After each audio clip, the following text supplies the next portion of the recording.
Permettez-moi de reprendre là où on s'était arrêté en 2024. Vous vous rappelez, dans la précédente vidéo, je vous montrais toutes les créations d'automne 2024. Et bien maintenant, on va parler de mes projets à venir pour l'hiver 2024-2025. Donc j'en profite pour vous présenter mon placard qui vient tout juste d'être organisé. Profitez-en, c'est vraiment la première et la dernière fois que vous le voyez dans cet état-là. En fait, l'avant-dernière fois, vu que je dois vous faire dans 15 jours la présentation de mon atelier réorganisé, ce sera l'occasion où je vous expliquerai comment je me suis structurée, à quoi tout cela sert. Mais pour le moment, on s'arrête là, on va seulement parler aujourd'hui de mes projets à venir, on s'occupe pas de ce qui se passe sur le côté, d'accord? Je me rends compte d'une chose, c'est que je viens de prendre pratiquement toute une soirée à tout ranger, et là je vais probablement tout déranger pour vous montrer chacun de mes projets. Mais en même temps, je pense que j'étais obligée de passer par là, parce que je me suis rendu compte d'une chose, pendant que je rangeais, j'ai redécouvert des tissus et des projets que j'avais eu l'idée de faire il y a plusieurs mois, voire années, que j'avais complètement oublié. Ce qui est plutôt une bonne chose, parce que ça veut dire que pour ce début d'année, au lieu de courir à aller chercher à nouveau du tissu, je vais me concentrer sur ce que j'ai là pour essayer de produire des choses. Qui me semble une excellente résolution pour un début d'année, non? Bref, commençons par ce tissu. Peut-être certains d'entre vous le reconnaissent parce qu'en fait, c'était un des échantillons que je vous avais présenté lorsque on avait drafté ensemble le patron de la robe House of CB. Vous vous rappelez, c'est celle-ci. À l'époque, j'avais déjà l'idée que j'allais peut-être finir tout de suite par la version finale, mais finalement, ça n'a pas pu être fait. J'avais commandé des échantillons et donc on avait ce tissu-là qui est un nid d'abeille de chez Stragier. Il y en a 3 mètres et je crois que le mètre était à 29 ou à 39 €. Je vous mettrai en note quelque part ici. Pour cette prochaine version de la robe House of CB, il y aura quelques modifications. Donc vous vous rappelez, initialement dans cette version-là, j'avais mis des smokes dans le dos pour justement ne pas avoir à rajouter d'ouverture. Au final, j'avais quand même mis un zip à l'avant. Dans cette version-là, je vais garder le zip parce que finalement, je trouvais que c'était très élégant. Avoir un petit zip en mode invisible, ça fonctionnait bien. Mais j'enlèverai les smokes. Parce qu'en fait, le problème, c'est que les smokes avaient déformé ma pièce dans le dos et ça a eu un impact en fait sur la carrure. Je trouvais qu'il me manquait de la mobilité, j'étais un peu restreinte, bien qu'il y ait du smoke, curieusement. Je vais enlever le smoke, ça va remettre en forme ma pièce de dos et surtout, ça va permettre de retravailler la forme parce qu'en fait, j'avais trop d'excédent de tissu vers l'avant. Et il me manquait de la mobilité en fait sur la carrure avant et dos. Je sais pas si c'était lié au smoke ou à un problème de patronage, mais ce qui est sûr, c'est que je vais refaire une toile sur la partie haute, juste pour vérifier cette partie-là. Et je pense également ma tête de manche était un peu trop serrée parce que je sentais que j'étais restreinte dans les mouvements à ce niveau-là également. Donc il y aura un petit travail sous une forme de toile sur la partie haute de la robe, ça c'est à peu près certain. Pour le reste, au niveau des plis de la jupe, le bas de la jupe, il n'y a rien à refaire, c'était plutôt nickel. Ce qui n'allait pas en fait dans la version ici, c'était que le tissu était un peu mou et donc sur l'avant, j'avais dû le renforcer et les plis, fallait vraiment les repasser à chaque nettoyage, sinon ils disparaissaient. Ce tissu-là a l'avantage d'être un peu plus rigide, les plis vont bien tenir et je pense que sur la partie avant, il n'y aura pas besoin de le doubler. Quoi qu'il en soit, je ferai un test pour m'en assurer. Hein. J'irai pas la tête la première sans faire des vérifications au préalable.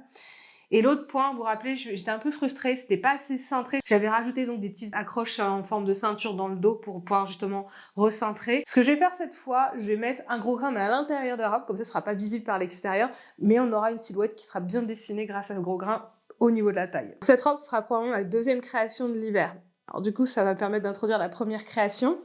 C'est cette grosse maille que j'ai achetée début décembre. Je l'ai achetée parce que normalement, il devait aller avec cette tenue-là que je vous ai montrée donc la dernière fois. Ce fameux pantalon blanc écru qui était inspiré de la tenue d'une de mes collègues. Et justement, elle portait ce pantalon avec un sous-pull beige en overcoat, plus un pull ample mais sans manches. Et donc, je l'avais acheté dans l'idée de pouvoir justement le reproduire en même temps que je ferais la tenue et vous présenter, mais je n'en ai pas eu le temps.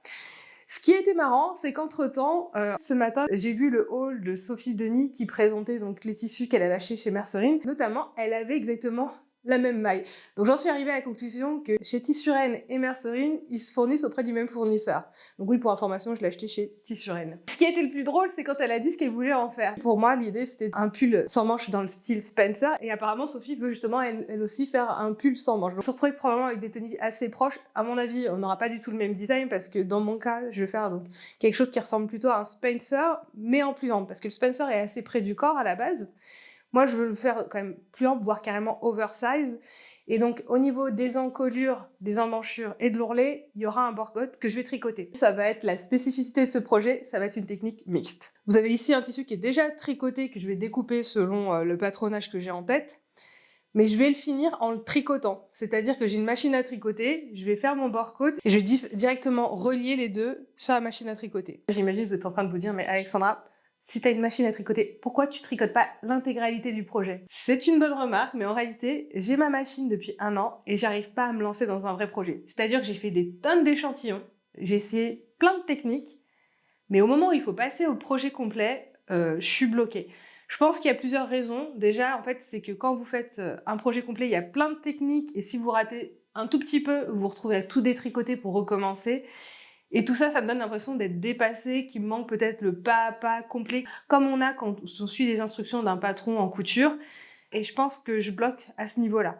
Donc là, je me suis dit, comme je sais faire les bord codes, j'en ai fait plusieurs jusqu'alors, ça s'est bien passé, j'ai l'impression que j'arriverai mieux à m'en sortir avec juste faire le bord code et ensuite relier les deux ensemble. Mais bon, après, quand j'y pense, en vous le disant à voix haute, rien ne m'empêcherait de m'asseoir pendant 1 heure, d'écrire mot à mot des étapes comme on trouve sur un patron de couture, avec des schémas en face, et après me lancer dans un projet. Donc, je pense qu'en réalité, j'ai surtout un blocage psychologique, il faut que je dépasse ce cap, et ça pourrait être la solution. Je vous en dirai un peu plus quand j'aurai commencé le projet, si ça m'a aidé à débloquer, ou au contraire, je suis toujours au même stade, et que finalement, c'est juste la machine à tricoter qui me fait peut-être peur. Hein. Donc ça, c'était le premier projet. Maintenant, je vais vous parler du troisième projet. Je vous ai déjà parlé du deuxième. Mon tissu jean. Donc, je vais faire un jean barrel. Alors, si vous m'avez suivi sur la précédente vidéo, je vous avais dit que c'était la première fois que je cousais du denim et j'ai adoré ça. Ce tissu est génial à coudre. Par contre, il est plus rigide, donc il est bien adapté pour des designs qui doivent être un peu structurés. Et c'est parfait, c'est le cas du jean denim. J'avais déjà cousu un jean denim pendant l'été. Mais j'avais pas utilisé le meilleur des tissus pour ça parce que c'était pas un tissu très rigide et donc on perdait un peu le design quand je le portais et c'était regrettable. Donc maintenant que j'ai le bon tissu, que mon patron a été ajusté vu que j'ai déjà eu l'occasion de le tester, c'est pour moi l'opportunité de me lancer définitivement dans le jean barrel. D'autant que ça me donnera l'occasion de à nouveau expérimenter avec les surpiqûres. J'avais beaucoup aimé aussi les surpiqûres. Et d'ailleurs, maintenant que je me le dis à voix haute, il faut que j'aille m'acheter du fil à surpiquer avec la bonne couleur. Parce que j'avais racheté du fil, vous vous rappelez, mais la couleur n'était pas bonne. Et j'aime pas trop cette couleur. Moi, j'aimais bien la couleur originelle. Donc je pense que je vais retourner m'acheter dans la boutique de mode et travaux le bon fil à surpiquer et je vais en acheter 2 rouleaux. Comme ça, il n'y a pas de risque que je me retrouve coincée comme avec la jupe en jean. Le dernier truc qui me manquera pour faire mon jean, ce sera peut-être aussi les picots. J'avais trouvé les fameux boutons spécial jean comme j'ai ici. D'ailleurs, j'adore ce type de boutons qui se vissent, j'en mets partout. Tous mes derniers pantalons velours côtelé sont équipés de ce type de boutons. Par contre, j'ai les boutons mais j'ai pas les fameux picots qu'on trouve sur les bords des poches. Donc ça, faudra que j'aille en chercher sur Amazon, sur internet ou peu importe. Et à chaque fois, je trouve rien, donc je pense que le mot-clé que j'utilise n'est pas bon. Ça doit pas être des picots, ça doit avoir un autre nom.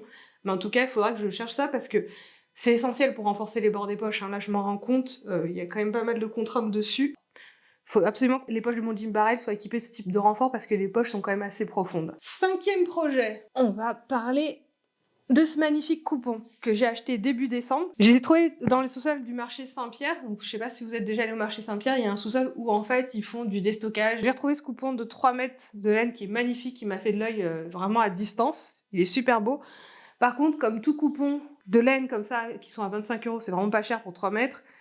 J'ai pas l'indication de la composition et je m'attends à ce que ce soit essentiellement de l'acrylique. Ce qui veut dire que ça va probablement pas beaucoup durer dans le temps. C'est dommage, il est vraiment très beau, mais je pense qu'il va très rapidement boulocher. Je vais faire avec, au moins ça me donne l'opportunité voilà, de me faire un joli manteau sur une courte période et peut-être de tester des designs. Soit de posture, soit je m'en sers pour faire un test de prototype, c'est-à-dire que même s'il dure pas, c'est pas grave, il m'a au moins aidé à définir un design en particulier. Soit je fais une version plus simple et je profite le temps qu'il existe sans avoir à me dire le risque que je crée un design, ça me plaise pas et je porterai jamais. Parce que c'est un peu le risque quand je fais des prototypes, ça fonctionne pas et c'est pas portable. Les designs que j'ai en tête, il y en a 2. C'est soit je fais un manteau cocon qui ira jusqu'à mi-mollet. L'avantage du style cocon, c'est qu'il est pas très difficile à drafter, il y a très peu de risques d'erreur. Et en termes de montage, il est pas compliqué. Il n'y a pas beaucoup d'entoilage, il n'y a pas besoin de faire un gros travail de cintrage ou autre. Vraiment, ça peut être un projet assez facile et rapide à faire. L'autre option, c'est vraiment l'opposé pour le coup, ce serait donc de repartir sur une inspiration que j'avais eue sur mon mood board 2023.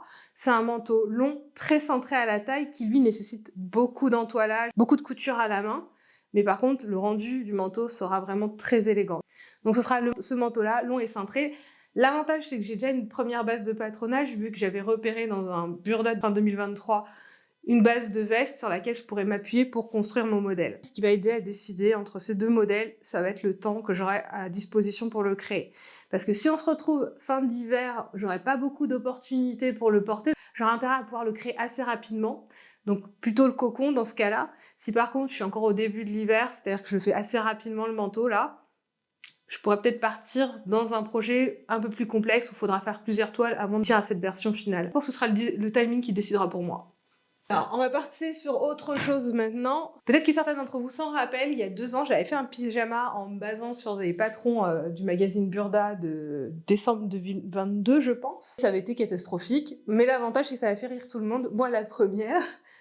Parce que créer un vêtement à partir d'un magazine Burda sans faire de toile, ça peut vite tourner à la catastrophe. C'est exactement ce qui s'est passé parce que forcément, j'ai pas du tout la morphologie ni les mensurations du mannequin cabine de chez Burda. Donc ça n'a pas fonctionné. Il faut savoir qu'en plus, j'avais pas fait les finitions proprement. Donc aujourd'hui, tout est en train de se déliter littéralement. J'avais utilisé un entoilage pour le col qui, déjà, j'ai envie de vous dire, mettre un entoilage dans un pyjama, est-ce que c'est vraiment quelque chose qu'on fait d'habitude? J'en doute. Mais bon, quoi qu'il en soit, moi j'avais mis un entoilage. C'était une catastrophe cet entoilage, il fait des bulles partout maintenant. Après le nettoyage, il n'a pas du tout supporté la chaleur. Curieusement, même si ce pyjama est une catastrophe, je le porte très très très souvent. C'est d'ailleurs pour ça qu'il se délite littéralement.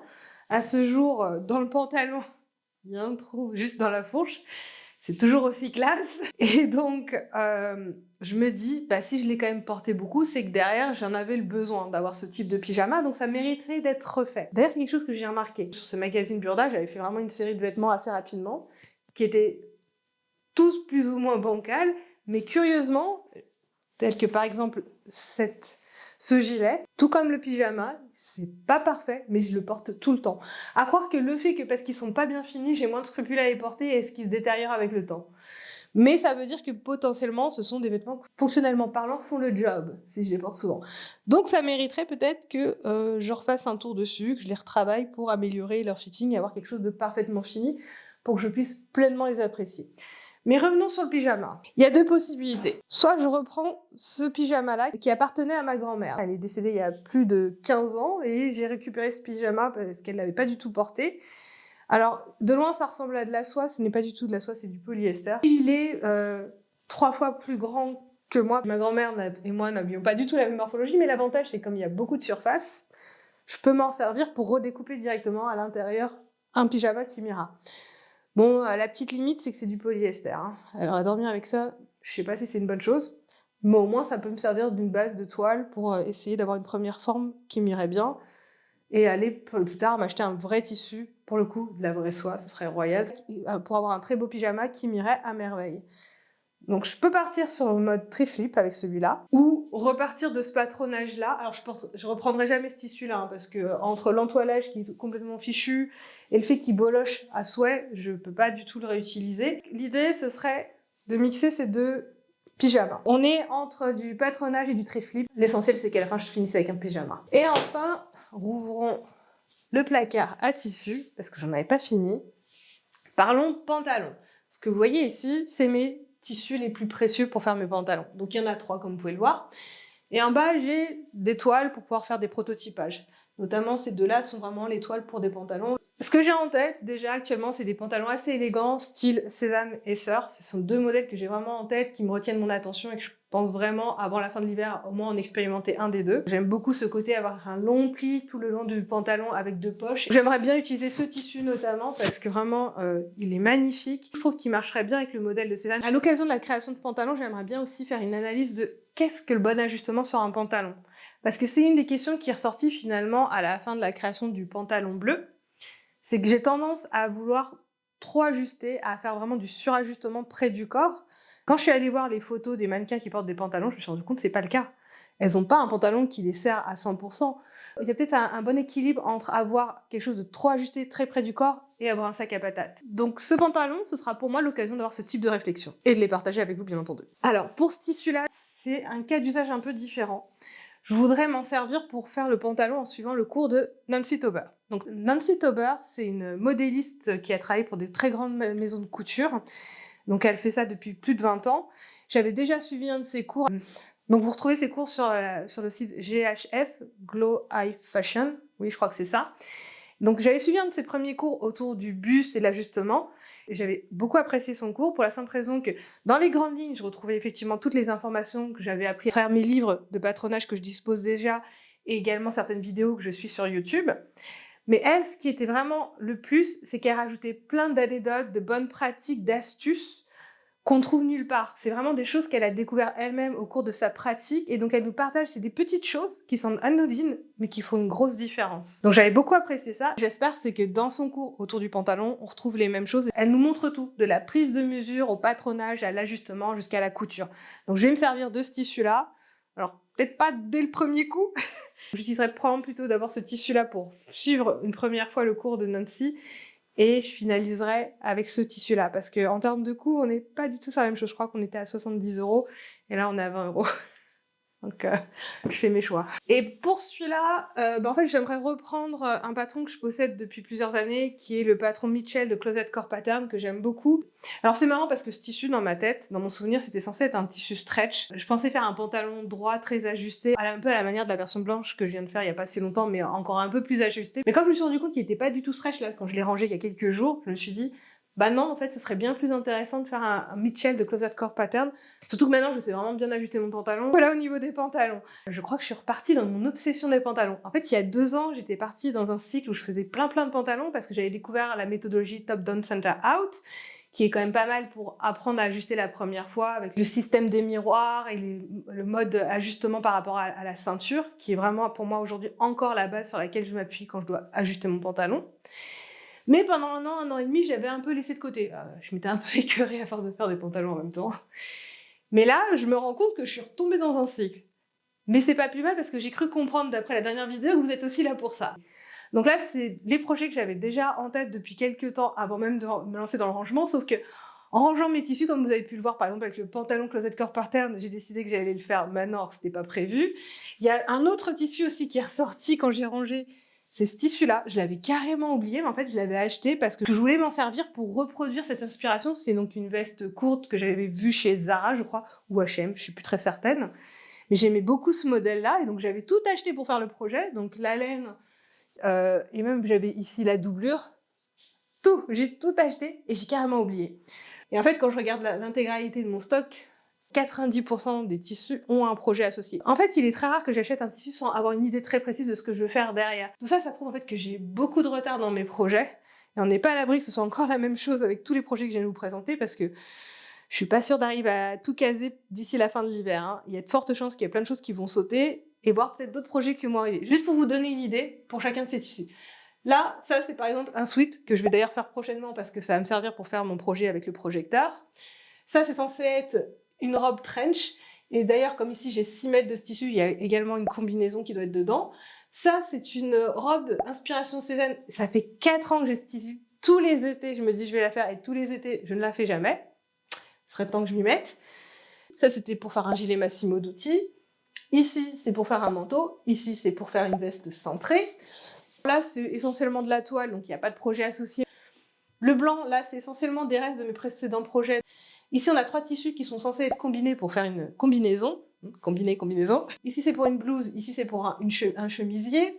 Là, c'est pour une chemise. Là, c'est pour une chemise en soie. J'ai jamais cousu de la soie, donc j'ai acheté de la soie spécialement pour apprendre, mais je l'ai toujours pas fait. Tous ces tissus, il y en a 3, c'est pour faire soit des gilets matelassés ou des gilets tout court. Ici, on a un super beau tissu pour faire une robe. Alors là, c'est le seul cas où j'ai acheté le tissu par coup de cœur et pas avec un projet en tête. C'est un tissu qu'on a beaucoup vu sur My Little Coupon. C'est un très beau tissu japonisant. On l'a vu chez beaucoup de youtubeuses, beaucoup ont fait des kimonos et des bombers, mais du coup, moi, je veux pas refaire la même chose que toutes les autres, donc il est en dormance, en attendant qu'un jour j'ai enfin un vrai projet en tête qui sorte du commun. Ça, c'est pour faire également une blouse ou un chemisier, je suis plus trop certaine. Et tout ça, c'est mes doublures. Donc quand je vous dis que la majorité de mes tissus ont un projet associé, et que si c'est toujours pas fait, c'est juste que j'ai jamais le temps, vous vous doutez bien que tout ce que j'ai présenté juste avant, 45% d'entre eux ne seront pas cousus d'ici la fin de l'hiver, mais c'est complètement ok. Il y aura probablement d'autres modèles qui seront cousus d'ici là, mais franchement, ça me pose encore moins de problèmes. Au moins, l'avantage, c'est-à-dire que moi, je suis pas près de m'ennuyer, j'aurai toujours un stock de tissus à coudre, quoi qu'il arrive. Sans oublier qu'il y a une dernière chose qu'on n'a pas parlé. Le projet de la communauté. Pour celles qui viennent nous rejoindre et qui se posent la question de quoi je parle, je vous invite à aller voir cette petite vidéo, elle est assez courte, elle explique dans quel contexte on en a défini avec la communauté qu'on avait créé ensemble un patron de couture. Donc là, je vais vous présenter les différents modèles qui m'ont été proposés dans les commentaires. Donc dans certains cas, on m'a proposé des modèles très précis, donc je pourrais vous mettre les images. Dans d'autres cas, vous m'avez proposé des idées, mais sans avoir un modèle très précis, donc je suis allée sur Pinterest chercher des inspirations. Donc je vais me baser donc sur ces images-là pour vous aider à mieux vous projeter, pour vous faciliter le vote. Actuellement, il y a eu 5 modèles qui ont été soumis au vote. Alors une jupe culotte, un manteau, un pull sans manches, un trench coat et un t-shirt cache-cœur. On va commencer d'abord avec la jupe culotte. J'ai choisi d'abord ce modèle-là, il me rappelle énormément celui que j'ai créé, mais en même temps je le trouvais intéressant parce qu'eux sont allés un peu plus loin. Parce que les plis en fait sont cousus jusqu'à la hauteur des hanches, ce qui permet en fait d'avoir un galbe bien centré jusqu'aux hanches, ce qui est très bien parce que même si c'est une culotte de cheval, du coup, bah ça disparaît. Et ce qui est aussi très intéressant avec la jupe culotte, c'est qu'on peut jouer avec les détails. On peut faire une ouverture en pont, comme un pantalon à pont. Toujours dans les détails, là on a un modèle qui est très années 70, années 80. J'aime bien aussi le style, avec des grandes poches plaquées. Ça donne du caractère à cette jupe culotte. On peut aller même un peu plus loin. Donc là, ça reprend même l'idée du pantalon que je vous parlais tout à l'heure, donc le pantalon Cézanne qui est avec un pli cousu. On retrouve le pli cousu aussi. On a donc pas mal d'options possibles. Donc, rien que sur la jupe culotte, là j'ai même mis un petit format où on peut cacher une poche à l'intérieur d'un des plis. Je trouve ça très chouette également. Je trouve vraiment le format de la jupe culotte très intéressant parce qu'on a déjà une base préexistante sur laquelle je peux m'appuyer pour le patronage. Ça peut être à la fois un modèle qu'on pourrait créer assez rapidement, dans le sens où je pense qu'en un mois, en travaillant ensemble sur les différents petits détails, je pourrais déjà avoir un bon prototype. Si on essaie d'estimer le planning, là franchement, comme j'ai déjà la base de la jupe culotte, ce serait donc plus un travail sur les finitions, les petits détails. À mon avis, en un mois, je pourrais le prototyper assez facilement. Un second mois pour faire les instructions et faire des tests avec un groupe restreint de testeuses. On peut imaginer que pour avril, on pourra avoir un patron. Je vais faire ça pour chacun des modèles. Vous estimez un temps de livraison envisageable pour le patron, ça va nous permettre aussi de nous rendre compte de la faisabilité. Parce que si on part sur un modèle d'hiver et que je le vois disponible que pour milieu printemps, ça peut être impactant. Le deuxième modèle qui a été soumis, c'est le manteau glacé de la Maison de l'Honneur. Donc je connaissais pas du tout cette marque, mais j'ai beaucoup apprécié la découvrir. Donc c'est un manteau iconique de la marque. Alors j'ai vraiment eu un coup de cœur sur cette version-là du manteau, parce qu'effectivement, les couleurs, le motif, tout me plaît énormément. Et quand je suis allée le voir en détail, en plus, ils ont vraiment travaillé sur les finitions. Vous allez voir, les raccords sont vraiment très bien faits. C'est le genre de petits détails qui me plaît beaucoup. Donc on voit que là, il y a un petit jeu de raccord aussi bien devant que derrière. C'est toujours plaisant à voir. Je vais vous faire un petit zoom sur la version bleue parce qu'on voit beaucoup plus de détails. Il y a un vrai travail qui a été fait sur les finitions qui est moins visible avec les motifs malheureusement. Mais comme on peut le voir ici, effectivement, il y a tout un jeu de surpiqûre qui est vraiment travaillé, que je trouve très joli. On trouve également des poches passe-poilées qui sont assez hautes, donc je pense qu'on peut aller assez profondément à l'intérieur. On a aussi un format qui est très ample avec des épaules qui descendent très bas. Je pense que les manches sont en un seul tenant. Le col est très ample. C'est plutôt bien parce qu'en hiver, si vous voulez porter un col roulé assez ample, ça passe sans problème. Un manteau qui est vraiment très très joli. Je trouve que les finitions, le travail est vraiment très intéressant. Son avantage, c'est qu'il doit pas être très compliqué à patronner parce que il est pas cintré, hein. Il est vraiment ample. Donc on peut partir en gros sur un buste de base, on enlève les pinces. Je pense même qu'on rajoute 5 bons centimètres de part et d'autre pour le rendre vraiment ample. Donc on peut partir sur une aisance d'environ 5, 10... Oh là, j'ai mis 20 centimètres, c'est peut-être un peu beaucoup, mais entre 10 et 15 centimètres d'aisance pour pouvoir passer un pull en dessous, ça me semble pas mal. Alors je vois pas très bien comment sont les manches, est-ce que ce sont des manches droites simples? Ça a l'air d'être le cas. Alors attention, là je sais pas si c'est intentionnel, mais l'effet est pas très joli je trouve sur ce côté-là. Là les manches sont moins bien je trouve. Mais je pense que là c'est vraiment le style de design qui est conçu de cette façon. On a une double croisure à l'avant et c'est tout. Donc ça reste quand même, je pense, un patronage relativement simple. Après, le tissu sera très important pour avoir de la bonne tenue. Je pense pas qu'il y a besoin d'entoilage parce que le col ne semble pas être super rigide. Donc c'est vraiment le tissu qui fait le tout. Donc ça peut être jouable assez rapidement. En termes de planification, le patronage peut être fait assez rapidement, en un mois. On est plutôt sur fin février. Les instructions avec les testeuses, mars. Ça fait quand même un manteau qui va être disponible assez tardivement. Je pense qu'on l'aura pour fin mars. Est-ce que ça vaut le coup de partir sur ce type de manteau, sachant qu'il ne serait pas disponible pour vous pour le créer avant mars? Le modèle suivant, c'est un pull qu'on m'a décrit. Alors en fait, c'est plus précis que ça parce qu'on m'a demandé un pull en double minky avec une contrainte de métrage. J'ai trouvé donc le challenge très intéressant, c'est-à-dire qu'on a un métrage de 80 cm sur 140. Et donc arriver à faire rentrer un pull avec un col en V sans manches, ce qui est tout à fait jouable à mon avis. Donc, Si comme moi vous aviez pas en tête ce qu'était le Minky, voici à quoi ça ressemble. Donc c'est une espèce de polaire dufteuse avec un poil très ras. Vous pouvez avoir la polaire simple, unie, dans le sens où il n'y a pas de motif, ou avec des motifs comme ici. Là c'est plutôt des rayures, et dans certains cas on avait des pois également. Je suis partie plutôt sur ce format-là parce que je trouve que le Minky avec cet effet rayure, je trouve ça plutôt sympathique. Donc c'est du double Minky, donc j'en déduis qu'en fait on a l'effet dufteux dans les deux côtés, à l'intérieur comme à l'extérieur. Je suis partie sur une idée donc d'avoir un pull V, donc ce que j'ai trouvé c'est plutôt des choses assez amples, ce qui à mon avis est important d'avoir quelque chose d'assez ample parce que j'ai l'impression que le Minky c'est quand même une matière qui a l'air assez fluide, qui a beaucoup de drapés, donc je pense qu'avoir quelque chose de plutôt ample et pas trop près du corps peut mieux fonctionner. Donc on a voilà, ce modèle-là ou celui-là avec une petite ouverture sur le côté. Ça reste très basique. Après, je sais pas ce que ça va donner sur justement quel est le drapé du Minky, est-ce que ça va pas être trop mou. Ça, pour le coup, je connais pas assez ce tissu-là pour pouvoir me projeter encore à ce stade. Si il s'avère que le Minky a plus de tenue, la seconde option, je partirais plutôt sur ce format-là. J'aime bien ce petit côté avec le col qui s'ouvre en V comme ça, c'est donc du sans manche. Donc un format assez classique mais qui pourrait fonctionner à mon sens. Et quitte à aller sur ce format-là, en fait, je suis allée un peu plus loin et je trouve que ce serait plus intéressant d'utiliser le Minky en double matière. Donc l'idée, ce serait d'avoir le Minky sur le bas. Et ici, alors là, c'était de la maille. Donc je suis allée voir un peu plus près, c'est une maille marron. Mais dans ma tête, quand j'ai vu ça, j'ai tout de suite pensé le Minky en bas et plutôt avoir du daim en haut pour lui donner un peu de texture et un peu de tenue. Ça pourrait être vraiment chouette d'avoir ce double daim et Minky. Après, voir justement encore la tenue du Minky, parce que si c'est trop mou, ça ira pas avec le daim. Donc faudra peut-être le renforcer, et du coup ça voudra peut-être dire de l'entoilage intérieur plus une doublure, donc on perdrait l'intérêt d'avoir du double Minky, c'est-à-dire avoir également à l'intérieur quelque chose de dufteux. Mais je pense que ça pourrait se tenter, ce serait assez marrant. Et bien sûr, en bas, je rajouterais du coup une sorte de un bord côte pour le resserrer également. Et donc, quitte à partir sur du double texture, il y avait aussi ce format-là que j'aimais bien. Donc, je couperais à ce niveau-là, j'enlèverais les manches, donc ce serait des manches à même qui s'arrêteraient à ce niveau-là. Et là, je continuerai également à jouer avec la double texture du daim pour les poches et l'encolure ici. Et les ourlets, ça pourrait être très sympa aussi ce format-là. Et sinon, dernière option, il y a cette voie-là qui est pas mal, parce que comme c'est un tissu qui est également matelassé en rayures, je me suis dit, mais ça ressemble beaucoup au Minky, donc ça veut dire que ce modèle-là pourrait fonctionner également pour le Minky. On va passer au quatrième modèle, c'est le trench. Alors, j'ai écrit trench court parce que initialement, j'avais lu que c'était un trench court, mais en réalité, en relisant le commentaire, je me suis rendu compte que c'était trench qui arrivait en dessous le fessier. Donc, c'est pas réellement court. Mais bon, c'est pas grave, ça fonctionne tout autant. Donc, voilà sur le premier modèle que je suis partie. Comme vous voyez, donc effectivement, moi, je l'ai vu plutôt une des versions qui s'arrêtait à la taille. Mais rien ne nous empêche de le faire en plus long.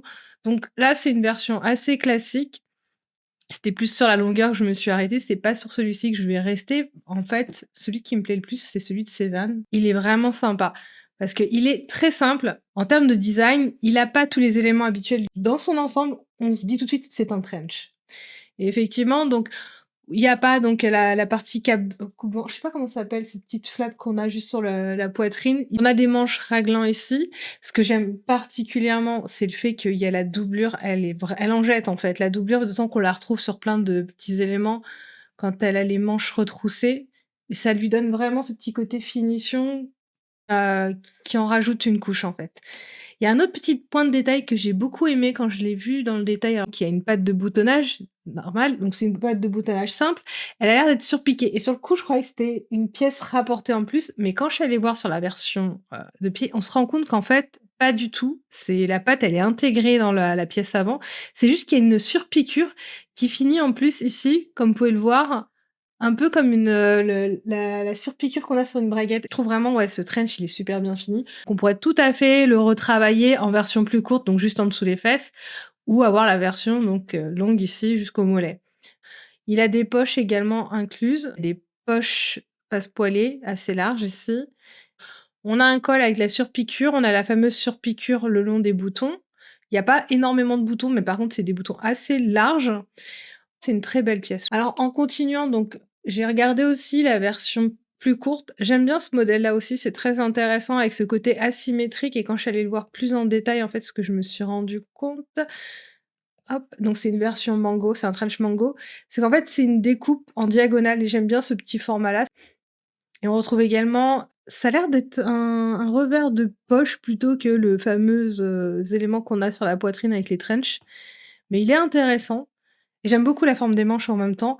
Le fait de les resserrer, ça leur donne un petit côté manche-ballon comme on peut le voir ici et c'est vraiment sympa. J'aime beaucoup ce format-là. Donc ouais, c'est vraiment un revers très court qui n'a pas d'utilité fonctionnelle de toute évidence, mais ça lui donne du caractère. J'aime bien ce petit côté en V là, en fait, ce petit travail de couture comme ça, j'ai l'impression que c'est une pièce rapportée parce que la couture, elle a l'air d'être, ouais, c'est 2 pièces bien distinctes, c'est pas juste une couture. Très intéressant ce modèle et donc on a des épaules basses comme vous pouvez le voir. D'après ce que je vois là, c'est des manches en 2 pièces et la couture se prolonge jusqu'ici.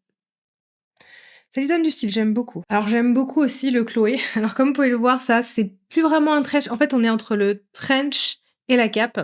Alors vous noterez le prix, hein, 3 290 €. Fou! Mais j'aime en fait beaucoup ce détail avec un col, mais en fait, si on regarde bien, c'est que l'intérieur, le revers du col est en cuir ainsi que le revers du passepoil et on a cette espèce de pièce qui vient en fait se rabattre pour refermer par-dessus le col et ça lui donne en fait cet effet-là quand on referme le col qui est vraiment sympa. J'adore vraiment ce col-là qui est vraiment très élégant et inhabituel. Bon alors, faut avoir un long cou bien élancé, mais après je trouve que c'est sublime, hein. Donc en soi, derrière, comme vous pouvez le voir, c'est vraiment juste une cape, c'est très évasé. Il y a plein de petits détails de coupe sur, les épaules et plus je le regarde, plus je me demande si la cape en elle-même, elle ne serait pas amovible par hasard. Qu'on a ici également une patte de boutonnage, qui est un peu plus courte ici, mais qui lui donne du caractère. Petit détail, autour des poignets. Franchement, il y a plein de choses à regarder sur, ce modèle-là. Bon par contre, c'est une grosse pièce, hein. Ça, c'est le genre de pièce, il faudrait facilement 2 mois pour arriver le prototype. Encore 1 mois pour apprendre à bien gérer le col entre le cuir et le tissu. Je pense qu'il y a pas mal de petites choses à voir. Alors, j'avais repéré aussi celui-là, mais c'est plus pour le petit détail ici. En fait, c'est un effet bomber vers le bas que je trouve vraiment sympa. Et en fait, quand je l'ai vu, j'ai tout de suite pensé à la version précédente que j'avais repérée. Je verrais bien le bas du trench avec cet effet bombers. En fait, mixer le style bombers et le style trench, ça pourrait être bien sympa également. Et une dernière option, qui est pas mal, c'est le trench cap. Bah forcément, j'ai été inspirée par la version Chloé et je commence de plus en plus à partir vers la cape. Mais c'est un petit mix des deux. Après, on retrouve bien les éléments du trench, hein, comme vous pouvez le voir ici. Son col, la partie là que je coupe-vent, que je me rappelle jamais le nom exact. Et après, bien sûr, la couleur et le tissu utilisé, c'est clairement les codes du trench, mais en version cap. Après, je suis même pas sûre que ce soit une cape. Comme le corps et les manches sont très larges, on a l'impression que c'est qu'un seul morceau, mais je suis pas sûre. Il est possible que ce soit pas une cape, mais réellement, un trench coupé court, mais que c'est tellement ample que ça donne cette impression qu'il y a qu'une seule pièce. Bon, pour le coup, comme c'est très peu centré, ça doit être super simple à patronner. Autant vous dire, pour la version Chloé, c'est même pas envisageable, ça nous emmènerait probablement pour la fin de l'été. Mais une version simple comme celle-ci ou celle-ci, je pense que c'est jouable pour faire quelque chose en avril. La version Cézanne, elle est très simple, donc ça pourrait être très facilement jouable pour avril. On va finir avec le 5e modèle proposé. C'est quelqu'un qui m'a suggéré en fait un vêtement qu'elle possédait déjà, mais qu'elle voulait reproduire. Donc on n'avait pas une photo exacte, mais je suis arrivée à reconstituer par rapport aux descriptions que j'avais. Donc elle me parlait d'un t-shirt cache-cœur, mais le cache-cœur était dans le dos. Donc on va partir de ce modèle-là, donc c'est le mode cache-cœur, sauf qu'au lieu de l'avoir sur l'avant, vous l'avez dans le dos, mais surtout c'était très ample, donc on est bien dans ce format-là qui est assez ample. Alors elle me précisait également que, donc c'était des fausses fermetures, hein, c'était pas un vrai cache-cœur vu que c'était dans le dos, mais qu'il y avait du coup des boutons en plus, donc là on peut imaginer 3 boutons, 3 petits boutons, et donc comme c'est ample, l'avantage, c'est qu'on peut l'enfiler par-dessus la tête, il y a pas besoin d'avoir d'ouverture pour le coup, ouais. Autre petite précision qu'elle m'a donnée, c'était donc des manches à même, c'est-à-dire que donc il n'y a pas de pièces séparées, on a donc le devant et la manche qui sont en une seule pièce, comme vous pouvez le voir. Ce qui veut dire que quand vous avez des manches à même, vous êtes obligé de faire attention au tissu que vous allez utiliser. Faut que ça supporte bien le drapé, d'autant que dans notre cas, on a un des manches à même, mais en plus il est ample, ça veut dire que ça va faire beaucoup de drapé comme ici, donc faut avoir un bon tissu pour que ça fonctionne bien. Et dernière précision, les manches étaient avec, des revers, comme ici, donc faut imaginer qu'on a également cet effet-là. C'était nos 5 modèles, donc on a un t-shirt cache-cœur dans le dos, on a un trench court, on a un pull, un minky avec une contrainte de tissu. Ensuite, on a le manteau glacé et enfin, on a la jupe culotte. Je crois que j'ai oublié de vous préciser le temps de création pour le t-shirt. Franchement, ce serait assez rapide, je pense aussi, en l'espace de 1 mois pour, patronner, plus 1 mois pour faire les instructions et le retour des testeuses. Je pense que pour début avril, ça peut être jouable. Pour tous les exemples qu'on a là, il y a que le manteau glacis que je pense pas pouvoir le faire dans les temps. Donc là, ce que je vais vous soumettre, c'est pas l'intégralité des déclinaisons que je viens de vous présenter. L'idée, c'était plutôt de vous aider à vous projeter sur les potentialités derrière. Pas vous rester sur la première photo et vous dire, bon, ça me plaît pas, alors que finalement, derrière, avec les déclinaisons, il y a peut-être quelque chose qui vous plaît plus. Donc, je vais d'abord vous présenter les 5 modèles par défaut. La jupe culotte, le manteau glacis, le pull minky, le trench court, le t-shirt cache-cœur. Donc ce sera ces premières bases-là, et une fois qu'on aura choisi lequel des 5 on prend, on ira dans les détails. Dans le cas du trench court, du pull minky et de la jupe culotte, si on choisit un de ces projets, il y aura très certainement un deuxième vote pour aller définir quelle déclinaison on veut retenir. Une fois que j'aurai ça, je commencerai à patronner, et une fois que j'ai fini la première phase de patronage, je pense pratiquement 2 mois après, donc on est en janvier, mi-février, mars. Donc vers mi-mars, je commencerai à vous solliciter pour avoir un groupe de testeuses, tester le patron et les instructions que j'aurai faites. À ce stade, je ne sais pas encore quel outil je vais utiliser pour vous soumettre le vote, YouTube ou Instagram ou tout autre outil, peu importe, c'est pas trop le sujet. Quoi qu'il en soit, je vais essayer de vous l'indiquer quelque part, soit directement à l'écrit ici, ou sinon je vais m'incruster pour vous expliquer comment ça va se passer. Bien sûr, je me lance dans la recherche du système pour faire les votes la veille de la diffusion de cette vidéo, et bien entendu, je me retrouve avec une contrainte pas des moindres. On est limité à 4 choix sur Instagram comme sur YouTube quand on fait des sondages. Et bien sûr, moi j'en ai 5. Donc ce que je vais faire, c'est qu'on va un peu bypasser le système. Je vais forcément vous héberger les 4 bots dont je suis sûre qu'en termes de planification, c'est en adéquation avec la saisonnalité. C'est-à-dire que vous allez retrouver en termes de choix sur le sondage la jupe culotte, le trench coat, le pull minky et le top cache-cœur. Ça veut dire qu'on n'aura pas le manteau glacis visible sur le sondage, mais je ne ferme pas la porte. Même si en termes de saisonnalité, ce sera probablement dépassé. Si vous tenez absolument à avoir le manteau glacis, vous me commentez dans le sondage 5. Comme ça, je ferai la comptabilité du nombre de 5 que j'aurai en commentaire et je comparerai par rapport au choix et je pourrai déterminer quel modèle a gagné. Si le 5 le remporte, ce sera peut-être le moment de se poser la question si éventuellement la moitié de ma communauté vivrait pas de l'autre côté du globe, en Australie, au Brésil. Et effectivement, entre mars et avril, c'est le moment où vous vous apprêtez à vous confronter à l'hiver. Si c'est le cas, merci de me le commenter aussi, ça m'intrigue. J'ai oublié de préciser l'essentiel. Où va être hébergé le sondage ? En fait, sur les 2 plateformes. Vous aurez à la fois le sondage sur Instagram et sur YouTube. Pourquoi j'ai pris ce parti-là ? J'aurais privilégié YouTube vu que on est sur YouTube, mais j'ai découvert que pouvoir voter, il faut forcément se connecter, avoir un profil, et je sais que certaines personnes en fait n'ont pas de profil, et comme ça pourrait être un frein, je préfère en fait vous donner l'opportunité d'aller sur Instagram. Là, par défaut, on est forcément identifié, comme ça au moins vous avez la possibilité d'aller sur la plateforme qui vous convient le mieux. Quant à moi, vous inquiétez pas, j'aurais qu'à faire des additions, normalement ça devrait être encore jouable. Je vais arrêter de tchatcher, je vais me lancer tout de suite dans la recherche de l'outil de vote parce que j'ai qu'une seule envie, c'est avoir votre retour pour pouvoir commencer à patronner. Parce que là, je vous avouerai, je suis toute excitée à la perspective de me lancer dedans. Sur ce, je vous fais des bisous et je vous dis à très bientôt. Bisous bisous.